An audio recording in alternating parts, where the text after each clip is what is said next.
because of a speeding truck. The guy lost the contact info his girlfriend just gave him. When he asked Sarah to write it down again, she said no. That was a sign! Fate's telling us to back off. Turns out Sarah believes in fate. She thought it was a sign from the universe to stop this love from happening.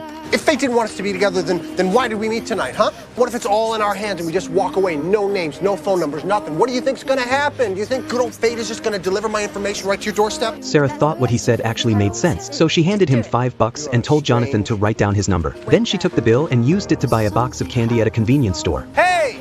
What the hell was that? Well, that $5 bill makes its way back into my hands. I'll be able to call you.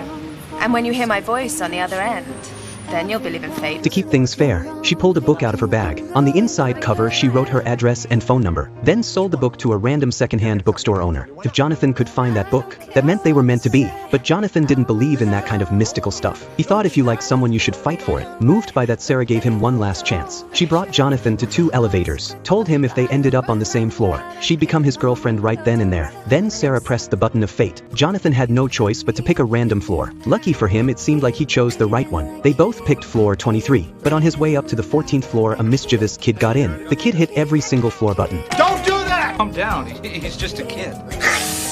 Meanwhile, Sarah had already arrived. Clearly she had feelings for Jonathan, but she waited over 10 minutes, and Jonathan never showed. Believing in fate, Sarah finally walked away. As fate would have it, they missed each other by seconds. Since that day, they didn't see each other again for 3 years. Sarah even got engaged under her parents' arrangement, but her fiancé had no respect for her. He let her walk home alone in the pouring rain just so he could go sing with friends. He even messed up picking out the engagement ring. Sarah felt wronged. She looked at the $5 bill on the table and started remembering. She thought about the man she missed all those years ago. If that truck hadn't ruined everything, maybe they'd be happy now. And Jonathan was suffering just the same. Every time he passed a bookstand, he couldn't help but check inside the covers. But every time the page was blank. Just when he was about to give up on finding Sarah and marry the woman his parents picked for him, Jonathan decided to give it one last shot. That day, he and his best friend ran through every library in the city, hoping to find the book with Sarah's info, but they found nothing. Defeated by reality, Jonathan touched the glove Sarah once left him and found a receipt hidden inside. It was from the bakery where Sarah had paid years ago. He ran straight to that bakery. Fate works in mysterious ways. Sarah was actually there enjoying some dessert. She couldn't let go of her regrets, so she broke up with her loveless fiancé and returned to the city where she first met Jonathan. She thought maybe she'd get lucky at the bakery again, but her best friend told her to face reality.